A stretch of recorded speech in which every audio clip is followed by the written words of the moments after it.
Jocko, he's been on a show many, many times, and first on here 8 years ago right when he was actually starting his podcast and becoming well known.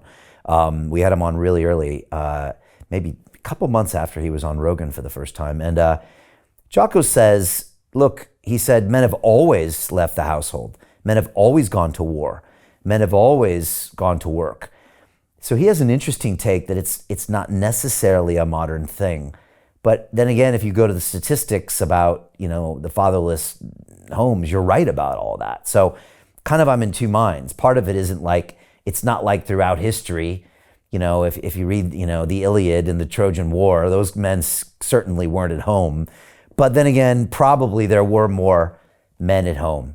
And like you said, seeing your dad every 2 weeks, it's definitely better than seeing your dad every 2 years, but it's not the same as having that constant masculinity around you. So, yeah, and can I speak to that just really briefly? Please. I think there's a huge distinction between your father being off on a mission and living a purpose in life versus your father being taken from you.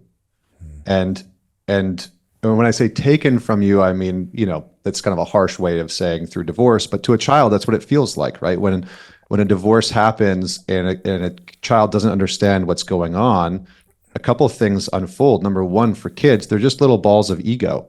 And so they personalize that's happened. Oh, dad's not here. What's wrong with me that he's left? And that becomes the way that a lot of young boys are formed in our culture and our society. Dad's not here. And it's not that he's off doing something and living a life that is filled of purpose and meaning and symbolic of who he is as a man and his masculinity, and that he's transmitting that out into the world and et cetera. It's that he either did not have a choice in that, or he is a mess and has had to be removed from my life. And that's very different, because that causes a type of fracturing in a young boy. And what can happen, as that goes on, is he can hear a lot of comments from the family, from mom, like, oh, you don't be like your dad, don't turn out like your dad, like, oh, that part of you's just like your dad, and sort of shaming the young boy as he grows up. And so there's a very big difference between, oh, my dad's gone, I lead men's weekends and I travel and go and do interviews in person and stuff like that. And I'm living a life that's rich in meaning and purpose, because I'm creating a life that is meaningful to me. And I'm embedding myself with something that brings value not only to my family, but to me individually. And so my son, when I go away, he's 3.5, almost, well, I guess he's a little bit older than that. He's like 3 3/4. But when I go away, he misses me. But when I return, he asks what I've been doing, and I tell him. And as he gets older, what he's going to see is that when dad leaves and goes out into the world, which is what Jocko is talking about, that I'm venturing off onto a kind of mission where I'm going out into the world and bringing my skills and bringing my competencies and bringing my purpose out into the world, and I'm enacting that.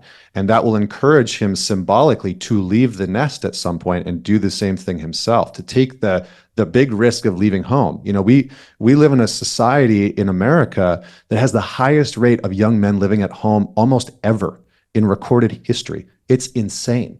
Young men today are less likely to move out of the house. They are less likely to have a partner.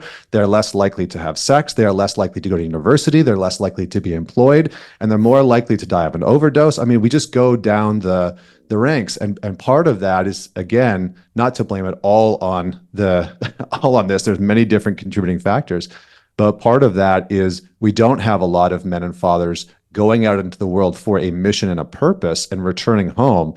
And instead, what we have is a lot of fathers that are taken out of the household due to unforeseen or unwanted circumstances, And I'm curious if you're open to sharing it, to hear a little bit more about what it was like for you when your parents split.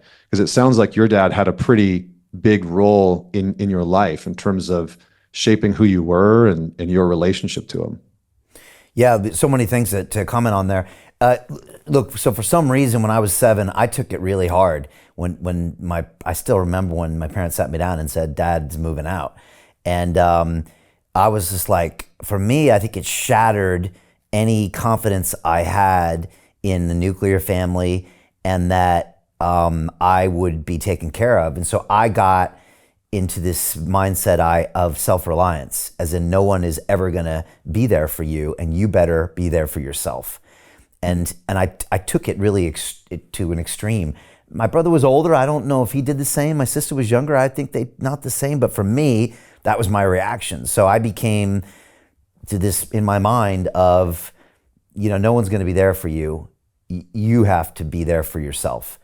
And so I took that kind of to an extreme. It's interesting that about 6 years ago, I went and drank ayahuasca and we made a whole movie about it. And that's what would come up in the ceremonies was this divorce and this kid that was, closed himself off from the rest of the world so no one else could hurt him. And it was crazy. And then after that ceremony, I actually went and flew home to San Diego and put both of my mom and my dad on camera because we made a documentary film about it. So I put them on camera and asked them about the divorce. It's all very crazy and meta. And I actually had Joe Dispenza in here the week before I was supposed to go out there. And I was telling Joe, I'm going to go out and confront my parents about this event that's seemed to have shaped a part of my life. And he was like, Brian, he's like, what you're probably going to realize is that you've just been telling this story about your past and it's your story. You can tell yourself a new story.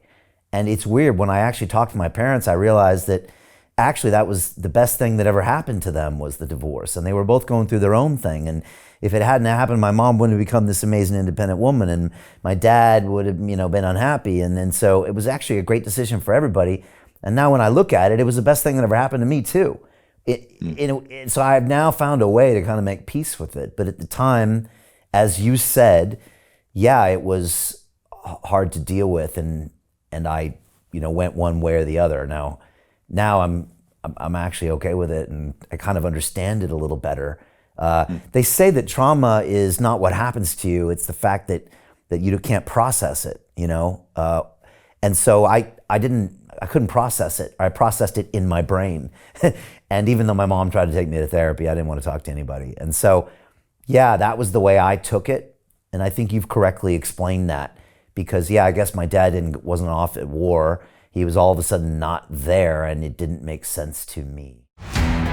How do you get out of a rat race? How do you create wealth not only for yourself, but also for the generations to come after? I am absolutely amazed with the quality of companies that we're getting exposure to. We go on to Zoom calls with the innovators and the folks who are building new applications in metaverse, blockchain, artificial intelligence, decentralized finance. What's going on, everybody? Thumbs up if you can see me. We are focusing on early stage investment. And the quality of people that we're getting exposure to, whether it be Dan Tapiero with 1RT, Jason Ma from Open, Yatsu from Animoca. It's been a phenomenal experience thus far.